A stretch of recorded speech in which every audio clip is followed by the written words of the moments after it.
that's the least words I've ever heard you put together. All right, guys, fire away. How's the overall health of some of the guys that were banged up? It's better than it was a few days ago for sure, and it's everybody in the league is going to deal with the same thing, and certainly we are too. And so you're just scrapping away at every single second where you can to try and be as healthy as you can. But everybody's going to play hurt and play with injured guys, and so we're doing better. I'm really grateful for this week because it at least helps us make some progress. When you have a week like this, with extra time to prepare, do you spend any more time on the opponent than you would maybe for Alabama with only 2 days, or is most of that extra time spent on yourself? We do, you just end up doing it because you just end up paying attention a little bit more. But it also gives you time. It gives you time. Like we're doing some deep dive stuff, and so it's both. You kind of consume the day with all the nonsense that we do.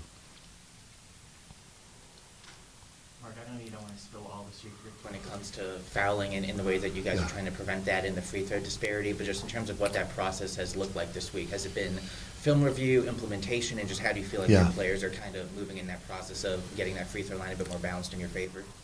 It's all of the above, really. Kind of really deep dives into what the numbers are telling us and what the correlation is with winning. There's some numbers that are concerning to us. Clearly the free throw rate is a real problem for us right now. 2-point field goal percentage is a real problem for us. Rim shot percentage is a real problem for us.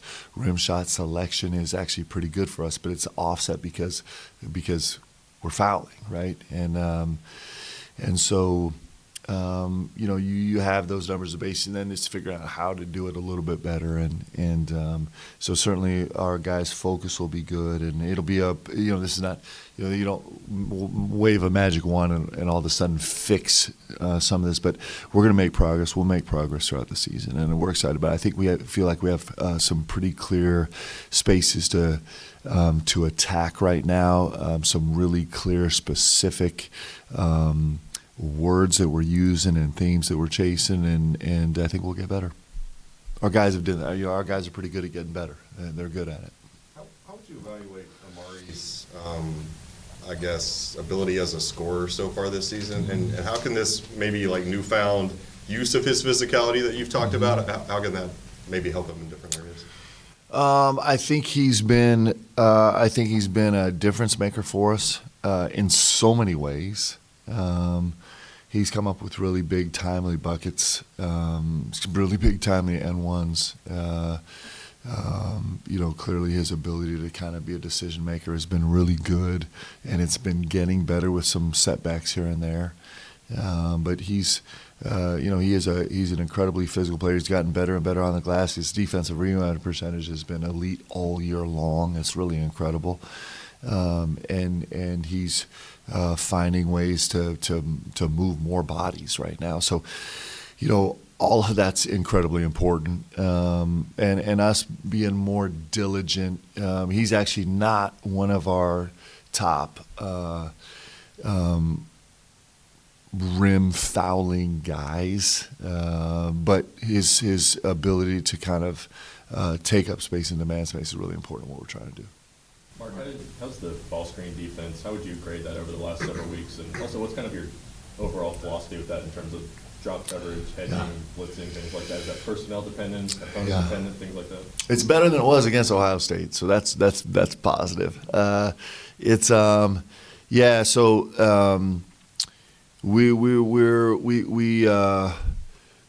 As a general philosophy, what we'd like to do is have people take mid-range twos, right? That's what all the numbers say, and that's where you're trying to live. And so, our mainstay is kind of a down weak package. That's what we do.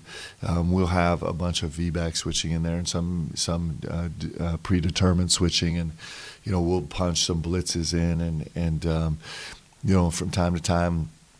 Depending on if it's a so a lot of times there's a horn set that's not attacking, where we'll just be a handle by ourselves that'll be really scout dependent, and sometimes we'll pre-switch things or try and switch the switch after the fact, and So there's just so many ways that you're trying to kind of manage ball screens, and then trying to do it like in live play as situations arise. Sometimes is like that's the beautiful challenge, right? Can you do it without a timeout? Can you make an adjustment on the fly? Can you do it personnel wise? So it's a major component of the game. It's something that everybody wrestles with and everybody's trying to get better at. For example, you could be in the bottom 40% in the country at guarding a pick and roll ball handler in terms of his points per possession, but your volume could be really high. And since it's a low efficiency, you could be at the bottom 40 of the country, but with a really high volume.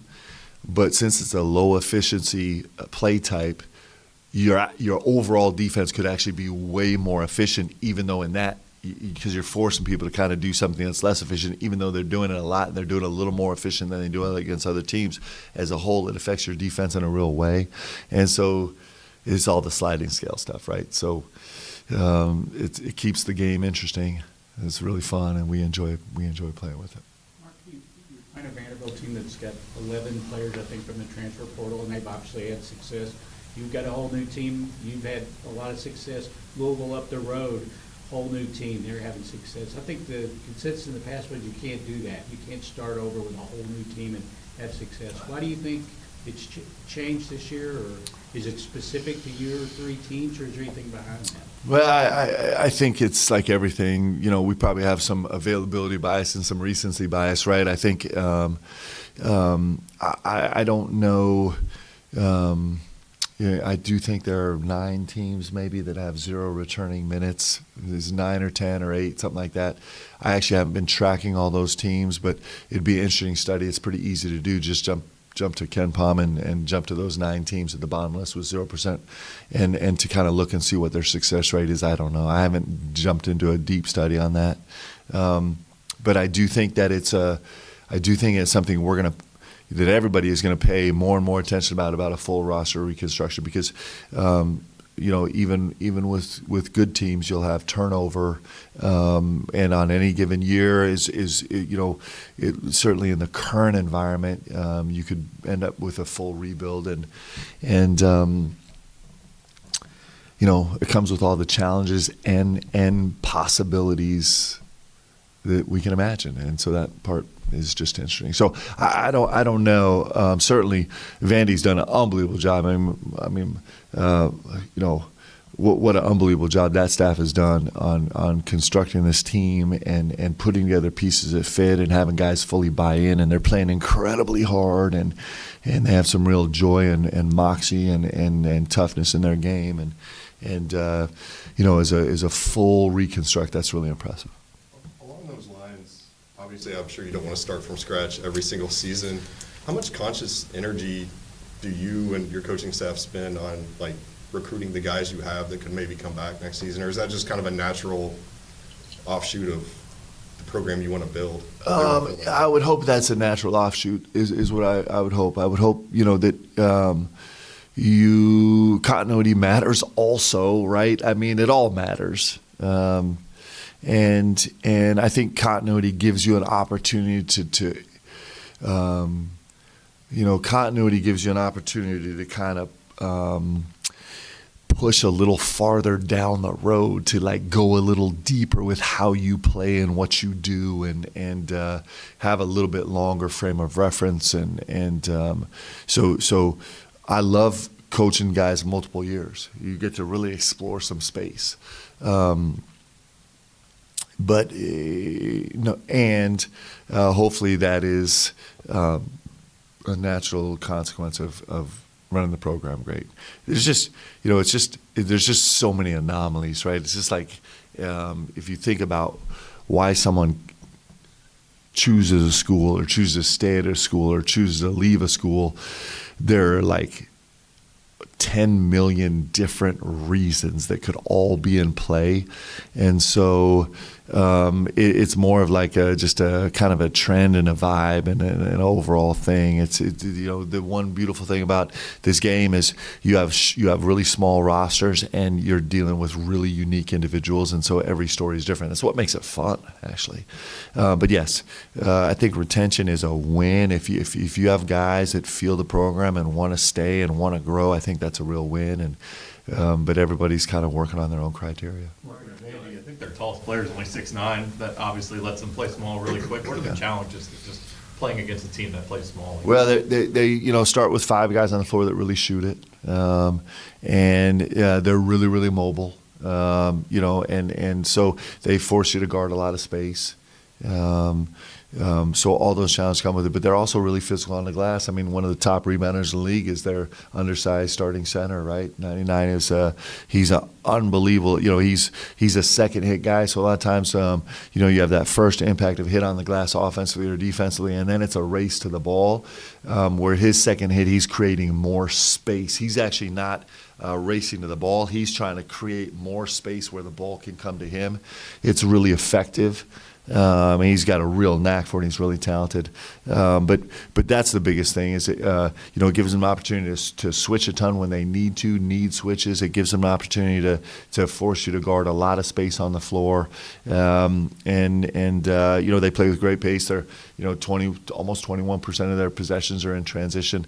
They're a high turnover team, and so while their size could pose some problems, it certainly hasn't done it with their ability to play with pace, to earn space on the floor, and to turn you over. They do a great job. I think they're leading the country now in turnovers turned into points. So they're really effective at doing that. Mark, I thought Brandon obviously had a good game, but I thought his second half offensively was pretty exceptional. I thought, I was just going back and looking at the footage, I thought he made really good decisions at the top of the key. Yeah. He even just a little handoff, like he was calm and obviously 0 turnovers. I thought his 2-man game with Vermont was really good. Yeah. A couple buckets generated there, and then the give and go with Vermont fighting for the dunk. And Yeah. there was one where Kobe, he ran a pick and roll with Kobe, I think, but he was really calm for the ball, Yeah. but Sears kind of had a good denial and Yeah. ended up, swinging it.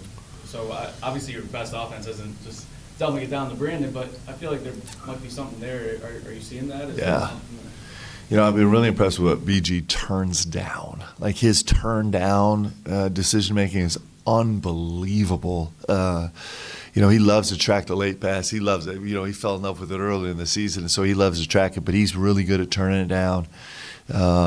Looking back at the Alabama game, I wish I had play called the middle of the lane more. I wish I'd spent way more time high ball screen stuff. We were getting good action with all of our flow and stack action. I do think there was space the way they had chosen to guard to kind of manipulate the middle of the floor a little bit better, and I thought BG was really good at that. I thought he was really good as a roller, and I thought Lamont was unbelievable playing off 2 feet, and I just think that's a place we should have milked. With all that said, we also had some defensive issues where we needed to get a little bit better, but I think he's playing great basketball, so I'm really proud of him. Are you sensing the same with Amari in the pick and roll game? I feel like there wasn't as much generated in the second half when I was watching. Yeah. So and Amari didn't get a ton of space in high ball screen, middle ball screen actions. I do think that There was one that was really good at the end. Yeah. But I don't know if he got hit, but I thought he would have went and grabbed it with 2 hands, but he kind of only went with 1 hand, kind Yeah, of tipped it, and yeah. it was a missed bucket. It's a 2-hand. We're a 2-hand catch team. That's really important to us. It's something we talk about: catch first, and then a lot of times you can, you get tricked because you think you have a tough play at the rim, but you can go win a catch, and we're gonna have better plays at the end of it. Something that all of our guys work on all the time. And so, those 2 guys in tandem, man, they really, I think, I don't know if we're 1 or 2, but, we're the first or second best offensive team in the country, and those guys carry a major load for us on the offensive end. We're the best offensive team in the country because of them in large part. And so I'm really proud of what those guys are doing. It's pretty great. Mark, are you a big believer in Memorial Magic, Vandy, crazy gym, bench configuration? What are your thoughts on that? Well, I love that gym just because I have one great memory of we were playing Vandy in a tough game, and we're racing down the floor in the second half. We're kind of making a run. It's got some separation, and I can't remember if it was Anthony or TD. Someone kind of hit me with a trail pass. We're in transition. They got 2 feet of the baseline and kind of threw it over their shoulder. And I ran in and dunked it. If I remember correctly, I barely got it over the rim and got fouled. And then Coach P was standing right there, and so I got to go chest bump him. And I don't think Coach was super happy about that. But I've always loved the configuration of the gym since that moment. I think it's a great venue. I think it's every venue in this deal is great. It's a little bit of a different vibe for our guys being on the baseline, and I think point guards love it because they can't ever hear what the coach is saying, and so they don't have to pay attention. But I think they're letting us roam the sideline all the way to hash now. So, but I do think it's a great venue, and right now the way they're playing, it's a great gym, and I'm sure it'll be sold out like all gyms, and they got some good juice in there, so it should be really fun. Like, you want to play in great places, and I think it's a great place. Mark, do you have a favorite SEC road venue from when you were a player, whether it be the way the fans acted or the configuration, like you said, or just the overall experience? Yeah, man, all the venues are so good. And I have distinct memories. I haven't been in a lot of these venues since I played. And I have distinct memories from almost each one. And I actually don't know, right now as I'm thinking about them, like, I don't actually know if I'm allowed to talk about them because I could get in trouble if I say some of these things. But, these are great venues and they're incredible fan bases. I'll never forget, going to Arkansas. Arkansas, when us were the 2 top teams in the country when I was playing here. And I'll never forget going to Arkansas, and we pulled up to Bud Walton, and the bus couldn't go down the slope to get into the tunnel because it was snowy. It snowed, like, inexplicably, kind of like right now. And then all the students were out waiting around the outdoor concourse waiting to get in, and so Coach stood up in the bus, and you guys have probably heard this story. And I didn't know what he was going to say. He's like, listen, when we get out of this bus, I'm pretty sure that you're going to get pelted with a bunch of snowballs, and I fully expect you to return fire. And so we went sliding down the ramp, hurling snowballs back and forth with the Arkansas fans, like great moments like that. I probably have a moment like that with every one of these venues. It's a really great league, and it's better than it's ever been. It's incredible right now, and these venues make it really special. Mark, going back to Brandon, the fact, I know he's still work in progress shooting threes, but the guy who didn't shoot any last year to be comfortable enough to let him fly, hit a couple, just what's that say about the progress he's made so quickly in your system? Ton of credit to him, ton of credit to Mikael McLean, who's working with him every day, and he's going to be a big time shooter. Like, I'm telling you, it's in his future. Like, I think we felt that way since the summer. He's got a poise and a presentness about him, fearlessness about him when he shoots the ball, and he's got really terrific touch, and he gets great rotation. His balance, he's patient enough to make sure that his balance is solid every single time. He's got all the ingredients of. You see guys a lot. I've seen these guys a ton that are kind of in this big space that just it hasn't been a part of their game, but they're like built to do it. And he's going to shoot the ball better and better and better and better. But he's got a real future. Sometime down the road, 5 years from now, we're going to look at him in the league, and he's going to be like Big Shot Bob. He's going to be one of those guys that just makes shots, and he's going to be known at that, and that's going to be the scout. And I hope that starts on Saturday, but maybe it'll be a couple weeks. But he's in progress of going there, and so it's going to be fun to see. It's going to be fun to watch because he is just a no-brainer, man. That dude's going to make shots as he grows. It's pretty fun. We know the SEC is going to be tough on the road this year, but how do you feel like your guys have handled, that Kentucky effect of walking in and everybody being on them, and just putting that aside and focusing on what's the task at hand? Well, I think the guys know it better now, right? They know it, and And it's like an added bonus. It's like when you come to Kentucky, you know there's so many great things, and then every day there's something else great that you get from coming here. It's really true. It's true as coach and coaching staff also. It just gets better and better every day, right? And so I think our guys, that's one of the things we're like, wow, I knew this would be great, but this is incredible. This is so great. And so I think our guys right now they just can't wait to get back out on the road and go experience another insane environment and find a way to win. I think I think that group's built this way where we really love it, and it's a gift. It's one of the gifts about being able to play here is that it doesn't matter where you go. It's like the greatest environment ever, and that's what you want. So we're really blessed to have it. Thanks, guys. Have a great one. Big shot, Bob.